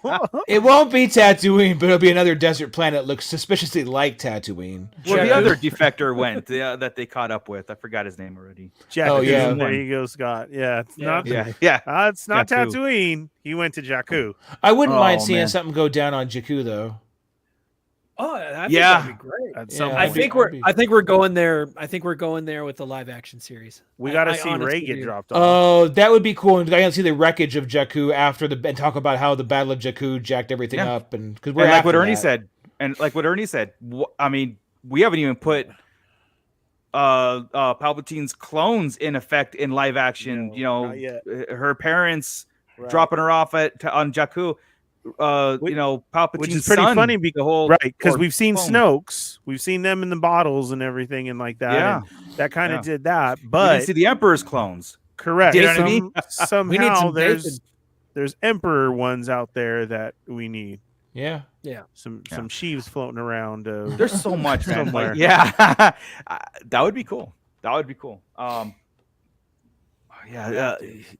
This is crazy. Hey, so going back to the whole riches thing, that was a real good point. But as I rewatched that first episode, didn't they leave a box in the forest when they ran? Wrecker had one beforehand that they were going on their way to take, and then they got called to help, and they turned around and they were about to get ambushed, but they knocked those people. And the box is there in the woods. So isn't there technically a hidden riches out there they had for them one to grab? crate. There was Sid wanted, or I guess the mission was one big crate, and they had two. No, I mean like a whole unit. They wanted a unit, and they got a box out of it. Yes. Right. You're right. Though. I mean, it's like, well, he did have something, dude. Yeah. So next week's episode, they come in and go, "This is all you got. This only buys you 5 more days." They're gonna come in. No, they're gonna come in completely empty-handed, and then Omega's gonna be like, "Oh no, I grabbed some of the shiny stuff. Save the day," and that's where we're gonna be. That's gonna be a whole Goonies episode because she put it in her backpack. Remember? She was putting it in her bag. She dropped the bag. She dropped the bag.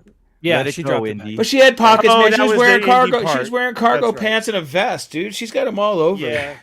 That kid don't listen to anything, dude. They're like, leave it. Okay, I'll leave it. She has the jewels and the end of the Goonies. That's what I'm gonna say. Or Rhea's gonna tell her, "Don't you usually talk? No sign. No sign. No pen. Not today. Not ever. Okay. So isn't she gonna be like, "Don't you have something to say?" Like Omega, like Chris said, and she starts spitting out the watches. You're the one they call mouth, aren't you? Yeah. Oh wow, there we go. We're set. You guys are still in debt, but this is a good start. You've almost bought your freedom. We thought we were free 6 months ago. That's hers, but yeah, right, yeah. Boy, watch that end up being important, like a holocron or something ridiculous. Yeah, like oh god, there's the meaningful piece in the whole Bad Batch thing. Like as important as all the stuff that Jedi Luke had in The Last Jedi that we were all theory crafting about. What does it mean? What does that red crystal mean? What does nothing right now? Absolutely nothing. Oh, the compass. Oh, that's going to be shut up. Get out of here. I mean, they've used them all. They've all got stories now, all these things, but none of them matter. Yeah. Nope. None of them matter. Not a damn all right, one guys. Of them. What else in this episode? There was a lot in this episode. I gotta say that personally, I thought the darkness of this episode, the maturity of the episode, the fact that you're seeing people walk around with PTSD and the effects of war on the casualties of war and stuff in it, just it felt right to me. It felt like this was a natural continuation of the Clone Wars, where the rest of the show has kind of been like, it's a happy 100%. This was 100%. A Clone Wars episode through and through. And again, I'm going to make this point, without Jedi, I don't have to have Jedi. There wasn't mention of Jedi. There wasn't lightsaber. There was no way to force you with you. Was there? The Jedi betrayed us. There was the traitors like the Jedi. There you go. The only mention. Yeah. There you go for that. But there was no scene of them. And no, there wasn't. But whenever Crosshair said that, traitors like the Jedi, the look on Cody's face, it was like you saw him kind of look to one side, like, I took out Obi-Wan, They weren't really the traitors. I'm the one that turned on him. That's probably what he thought, huh? He's a traitor for what? Yeah. Kenobi didn't do anything but save us, and I shot him in the freaking lizard. Right, because we know that the chips, they don't function constantly. It was a thing. The chip worked, and then the chip started not working anymore. At least that's what I'm gathering. It was just like the Jedi. The Order 66 was Jedi's are traitors, and they're against the Republic, and go kill them. That was, and I think wasn't there something alluded to, like the longer the chips in there, the harder. Like a G1 would be like Rex would be harder to control, and Cody's in that mix right there too, right? So yeah, cool. It was such a good episode. It did go back to like Clone Wars type thing. I mean, literally from the beginning, all that was missing was dark times for our troopers ahead. And, then you got into it. Yeah, siege on the outer rim. Yeah, I loved it, man. It was my favorite episode. Super happy with it. I don't have any complaints about it. I mean, I'm gonna clown that shot from Crosshair just because there has to be something to clown. But besides that, man, any episode without Omega is cool with me. I'm to the point now. It's like a Jar Jar Padme Clone Wars episode when Omega's on. I'm gonna skip this one. Wait for the Crosshair. It's every episode except this. Except for this one. So I'm gonna skip them all except for this one. Unfortunately, Chris, I think it's gonna be far in between before we get another one like that. I think it was really good. We're in and Bad Batch heaven. The music, and I love how they hit. Oh my god, the music was great. Yeah, how they hit into the newer version of their Order 66 music. Right, that's been going on lately, and you're like, now I'm used to it, and now I'm like getting this cool vibe. I'm like, all right, now I know what that music meant and where my emotion should be. It was all pretty great. Papa Schmitty says Marco Cody was sizing up Crosshair with that first conversation. Cody had a scar too. Did he get his chip out? No, that is actually a scar that has always been on Cody's head. That's the recognized Cody from everybody else. Yeah. It's when Voldemort tried to kill him when he was a kid, but Jango's love for him saved him. So it left this scar. Belliamos is what he said with his blaster or something. I'm sorry I interrupted you though, Ernie. What were you going to say? No, I was saying because Marco had said, I don't think we get that unless this is our huge turn for this. Mm-hmm. For the Bad Batch. Mm-hmm. Yeah, of saying, those little bit of campy, a little bit of, what it was Omega doing. Maybe the maturity kicks in now? Correct. And here was our first episode just to show that she's older, blah, blah. But here we go. It's time to get serious. Yeah. And this is going to be the run of the next episode. Ernie, I hope so. Maybe. I hope so. And, the only reason why we were kind of like downtrodden on the first episode is because it was more of the same. It didn't feel like a continuation of a season that should have. It felt like a mission that should have been mid-season last season. Yeah. That's what it felt like. There was no progression at all. No, the only growth was the color on their uniforms. That was it. Well, that, like I said, the Echo sentiment about like we should be doing something bigger, something that more meaningful. Saying it. Correct. Yeah, actually come out and say it, and I think there's a switch there. And again, like I even said last week, I said, I think when it's all said and done, I think it's going to be a very cool season. I did say that. Like I had to go back and watch the trailer to make sure, like I was, had that like okay, I'm just there's more coming. And like I said, I personally love this aspect, this time frame of Star Wars. Like I said, the dark times and the oppression stuff, and to see that transition, like we always said, well, how far did the clones go? Did they just die off? Did the Empire use them like this? I mean, we're getting like almost day to day instruction on how the Empire is getting rid of the clones and implementing their own stuff, and it is so it's sad because of the Clone Wars, but and it's the whole room he was in. Man, I felt for that where he's just laying on that cot. Yeah, and I gotta feel shit. Is this how all the clones are treated? Is this like every clone's room? Like nothing? They're like nothing. Yes. They have no personalities, no personal prison stuff. No, they've erased them. They erased it, like Chris said. No more colored full uniforms. Their haircuts are the same. Now you're a You're reverted back to a number. You've got no personalities. When that wall comes down, I think that's going to be the very, very. I think you're going to have an uprising. Yeah, that's when he's doing it on purpose. Yeah, like they did with so they could have the story like the Jedi turned on us. Now the clones 100%. Turned on us. Now everything. So he's intentionally trying to break them down. Gotcha. That makes good sense. That's why Rampart's there because he's an asshole. Yeah, he's there. And like I said, when I take my report back to Tarkin, because remember Tarkin was like, do we do conscripts? Do we keep the clones? What do we do? Rampart's the one. It's like we did Operation War Mantle is the conscript thing, and I'm proving to you every time they go on a mission, they didn't kill these guys. Oh, the Bad Batch failed, or Crosshair, or the clones failed, but where my guys succeeded. But he's forcing that stuff. Like, I think he sent the clones over there to actually fail that mission to that planet. And I think Crosshair succeeded because Cody's he's probably trying just to get Crosshair killed. Yeah, so he keeps sending until but he's probably manipulating. Though we lost the entire regiment, the governor was killed. Or the state one, not the regional governor. I wasn't able to be here last week with you guys. I had work, and did you guys? Because I haven't been able to watch any of the replays on anybody talking about it. But were you guys a little shocked when he shot him? Yes, and killed him? Like I was like right in the face, because it was very, very cartoony, right? I mean, come on, where's our story? And then the end comes and he shoots him. I wanted to check though. Did you guys actually see? Because I didn't see it until I watched it the second time. You could see him fall off the cliff. Oh yeah. When I saw it the second time, dude, I was just like, and again, that was so good. That was another point that the clones are not going to follow blindly about the Empire's ideology, like falsifying reports to prove their points. They are like by the books. If the clones if we failed, we failed. The Empire's like, if we're about to fail, we cheat to get our way.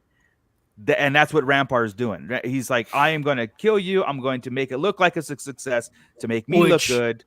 Yeah. Is exactly what Julianne Fernie just brought up. But Rampart can kill Crosshair at any time. He doesn't need an excuse. Look at what happened with Wilco. But if he keeps doing that, they're going to start asking questions. Dude, every time a clone's alone with you, you're popping them off. They all just turn. They all just turn on you solo. Yeah. But clones are always dying in action all the time anyway. Even back in the Clone Wars days, they could I don't think Rampart is dead. Yeah, I think he's using this to the clone's detriment. I don't think he wants to kill Crosshair. He's using him. He's a tool. He's a very useful tool. He's a great sniper. I think he's probably marked Wilco as AWOL. Yeah, right? And he's gonna wash up somewhere. Yeah. And everybody, wait a second. Oh, Crosshair's gonna find him. Yeah. There's a line in the beginning of the episode where he says, Clone Wars are going AWOL. Yeah. A lot of clones are going AWOL. So they're going to walk. Dude, what if they find a beach where they all wash up and Wilco's been just taking out clone officers left and right? They're like a pile of 15 clones. Yes, this needs to happen. Come on, Filoni. That he keeps saying that. Wow. Yeah. The whole having an uprise, though, that is a good point because then they could do something. Yeah. Cool. It's coming. And that wall's coming down to not kill the clones. Like a kill switch. Yeah, how do we end them? How do we? I know in Obi-Wan we saw him sitting there asking. Oh, dude, they should have had a kill switch because they could have just got rid of him. Is there a reset switch? Is there a kill switch? Is there what? I think if there was a kill switch, they would have used it. I don't know about that because I don't think they have enough army yet. I don't think they've got enough. That's fair. Yet. That's fair. Yeah. So kind of waiting for it. Yeah. True. And then you don't really look like the good guy if you just kill them all without an uprising, right? Right. But also think about this. Would that be Palpatine's plan? Like, or do you think, I'm just going by like what Tarkin's like kind of like the spokesperson for the Empire, or I don't think he's Grand Moff. Is he Grand Moff at this point? I don't think so. But he's one of the it's like because he's the one who's heading up. He was one who was in charge of reevaluating the clone army to see if it needs to be continue. And he was he's still just an admiral or something. I think so. Yeah, and so he's the one who's basically gave the approval for the conscripts to come through. So maybe the Emperor has to be told, like, this is the direction we're going, and he's like, yeah, okay, we're gonna do this and just let the clones die out or whatever. If they're not loyal, we'll make them loyal. If we're not, whatever. So I don't know if that would have been like an original plan. Like, okay, I'm going to get this army. Army's going to kill the Jedi for me. And when I don't need them anymore, hit the switch. They'll all die. He probably didn't have the plan of like bringing in actual, real soldiers, that were recruited rather than bred. So there's something that, there's something there. I don't know. But overall, guys, I'm glad that we're having this kind of attitude and this kind of talk. 3 episodes in, I really enjoyed it because I don't want to hate anything that comes out, and but I do think that this can't be a direction all the time. So the other side of it, the Bad Batch side of it, has to kind of like match up gear. match up with this, the emotions and stuff, and not the same thing over and over. As long as it can match up with this kind of emotion, and I'm okay with a quality story story here and I'm there. good. You know what I mean? Like, okay, if they want to do a mission here and there to get the 16 episodes done, whatever, that's fine. But not the first 2, and it's a premiere. But again, digress. I would have been fine with this as the premiere episode without any. Yes, I know why they couldn't. about that. I know why they couldn't. But honestly, it would have been a cool setup just starting here with just where we're at on the Imperial side. That's where I know I said it earlier. This is the part behind the curtain that I really like. Yeah. And to end our conversation, Skyrider, the clone revolt is coming. Rampart's doing it on purpose, my opinion, and I think it's to prove a point, to get rid of them all. He don't like them. He thinks it's a threat to his War Mantle project, and I think it would be a cool inner struggle of the Empire growing into this thing again. Oppressive, dark times. They're not good guys in the Star Wars universe. We may love them just for different reasons, but in the Star Wars universe, Luke Skywalker, when he says I hate the Empire, it has to mean it. He has to come from somewhere. He has to see it. He has to see it firsthand for him to say something like that, and for a rebellion to take uprising. We're seeing it in Andor. I think this makes sense that the Empire's forcing they're becoming more evil within. So that's great. I love it. This is all good stuff. It's so funny how we spend our whole lives in this kind of time frame, and we're still enthralled in it. We're still learning from it, right? Like, you know what I mean? Seriously. So, there's always something new. There's always something new, and we can always talk ourselves into something where we knew about the Empire for 47 years now, 46 years. And it still gets funnier every time we see it. No, yeah. So, real quick, I think I found a picture that I think Chris wanted me to share of the. I think you were talking about that right there. Yeah, I feel like that's a concept art somewhere too. But go ahead. Sorry. What's it going to take to get Tashi Station Emporium to make a memorial like this? So hire more 3D artists. But, I love it, dude. Right, and it gives you vibes of Starkiller Base, the outside, because the flags and everything, right? But just knowing that this is wherever it is, I love it. The statues, the clone statues are phenomenal. I mean, I wish I could see really close. I hope that's like a G1, G2, G3 type clone, all around it, like you have all the armors. That'd be so cool. And I'm going to make it to scale. All right. So it'll be 8 feet. And you're going to do a HasLab. A Toshi lab. Tosh lab. Yeah. You know what? And then one side, it's just going to be shelves. Oh, what if that's the shelving units are all... See, here we go. No. I owe royalties to all of you guys because you all nodded. And I have to... I like it. Score. Here's this next project I'm doing.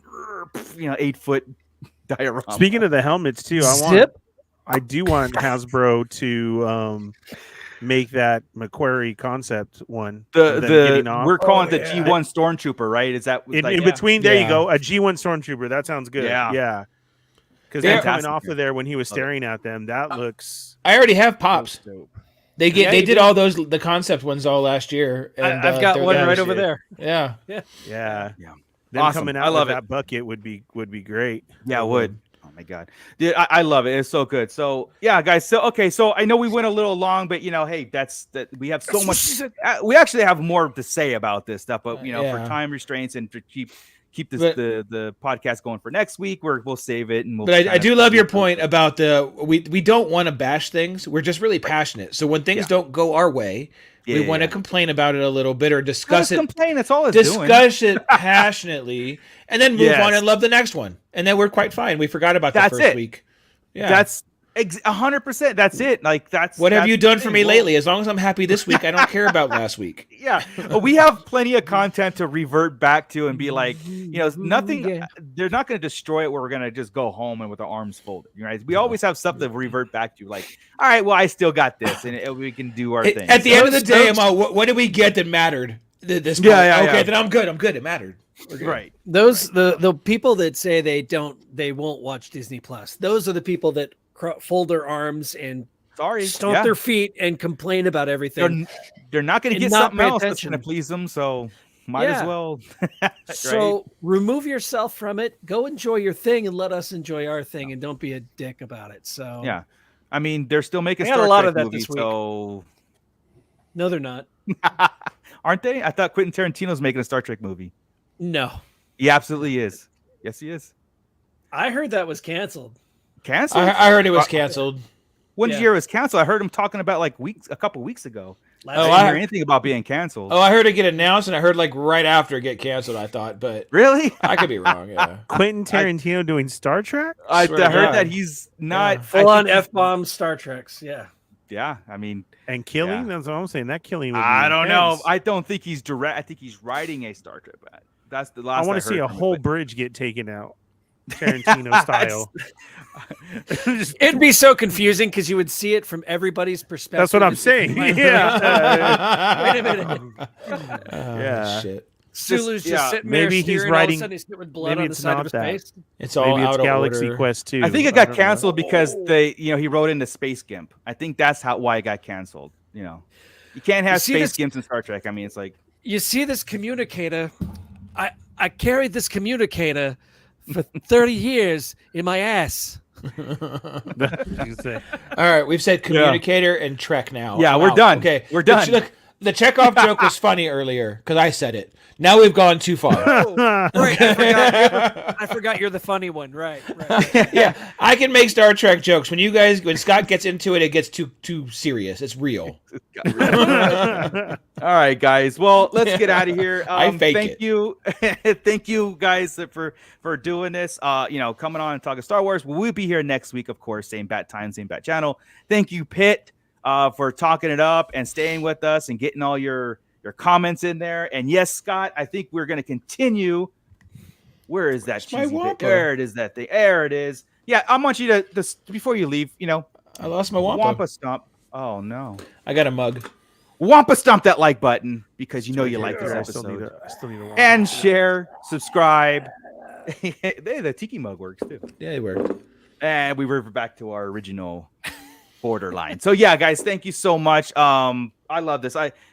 We could do 5-hour shows if we really, really, really wanted to. And maybe we will one day. Who knows? But until next week, I'm going to kick it off to Ernie to kick us out of here. I'll see you guys then. Yeah. Go ahead. Okay. Thank you guys very much for joining us. If you are, and you're wondering what the heck we're talking about, we're talking about The Bad Batch, which is going on right now. Season 2, get caught up. We're only 3 episodes in. Then you can join us here every Wednesday night at 8 p.m. as we give our thoughts and go over it, do some theory crafting, and maybe the way it should be. Maybe we liked it. Maybe we didn't. Why don't you come and find out? While you're waiting, don't forget to check out our YouTube with all our YouTube shorts on there, our TikTok channel for all our 1-minute reviews on tons of different stuff and like that. And if you like what you see on all those reviews and those shorts, then head on over to Tashi Station Emporium, use the code word Sarlacc Digest and receive your 10% off. Look at that. Brand new reveal that just came out for you turtle heads out there. Whoa. That's great. That's Go order some stands, maggots. Turtle heads. Yeah. That Sergeant Slaughter figure is great. It is. Right? Yeah. G.I. Joe's like my favorite right now. And Tashi Station Emporium definitely has you covered to Just get your stands them. in those. It makes it 100 times better. So much better. Tell them the Fallen Fett sent you over there. Yes. With every package. You'll get nothing. With every package, you'll receive a free wink. Yes. For every package that Ernie refers over, I will go and ding dong ditch his house for you guys. Special. Yes. During one of his live shows. Yeah. Even better. So be sure and check that out for 24/7 Star Wars news. Go over to our Facebook, Sarlacc Digest Central. Like I said, we are on all social media, so go catch up on that, especially TikTok and YouTube. Go check us out and get caught up, please. Tell your friends. If you feel so inclined, subscribe to our Patreon, please, or drop a super chat. That'd be great. I keep forgetting we have that. Yeah, you can come in. We'll say your super chat. It helps us buy lots of alcohol and throw parties. So, come on, That's right. Do it. Do it. We don't get this animated because we're not lit. Right. You have to be. Oh man, letting all the secrets out. Yeah, I know. It was just a red trolley. It's not that strong. Yeah. Oh, red trolley's so good. Yeah, it is. Yeah. Awesome. Thank you, Ernie, for that. And you did plug your shows, right, Ernie? The Fallen Fett Chronicles, Toy Migos. I mean, you got a billion. Yeah. I was on a lot. I'm back with the Fallen Fett Chronicles. I'd like to have you guys on this year, like sign you guys up for each episode. I want to come back strong in 2023, and we go over everything. Tonight I had Paul Lee on, which is great. Captain Carson Tiva, and fantastic. We were just shooting the shit and going over some of his collection and his new one. He's getting into the micro machines, as you can see right there on Marco's mic. The new ones. Yeah, this is the battle damage TIE fighter, which is so good. You need to turn around when you put it on, so we see the battle damage. Oh yeah, yeah. So you can check it over there. If you need more toy news, check out They're Not Dolls. And then if you want some very 2-hour episodes of a breakdown on every scene, you can join me with Boba Squadron on Monday nights with Toying Around. Yeah. So and also that's what I got going on.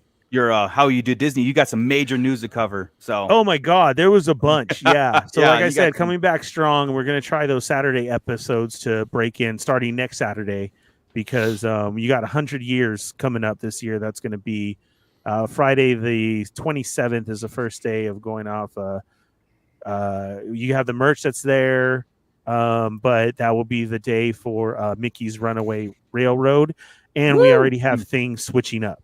So starting to get in a positive direction finally. So. Yeah, that runaway railway ride is fantastic. It is good. I can't wait. Me too. It's a great ride. It's a great experience. Yeah. So we got that. You can park hop now earlier. Yes. Oh, really? 11 o'clock. Yes. And they're trying this out, and they're doing things differently at Walt Disney World compared to Disneyland right now. Yeah. Because Walt Disney World just going to put into effect, which makes me kind of mad, is after 2 p.m. you don't need a reservation. Yeah, you can just it's a weekday. You can just go. Yeah. Eventually it'll be here. I know. Really? Like I said, we got a lot to talk about, a lot going on. Oof. So I can't wait. Stay tuned, and I'll get into that. Yeah. But cool. Right. Well, the pit is once a 5-hour drunken trivia night podcast, so we'll have to make that happen in 2023. I'm in. So let's go. What are we doing Tuesday of next week? Tuesday, I'm good. We could do with that. That was a joke. I can't know. Oh, okay. All right. All right, guys. Well, let's do a Saturday. We'll just make that part of the night. Sure. Okay. All right, Cole. With that, Scott, let's do your thing. Sure. Keep it nerdy, everybody. Toodles. Goodbye.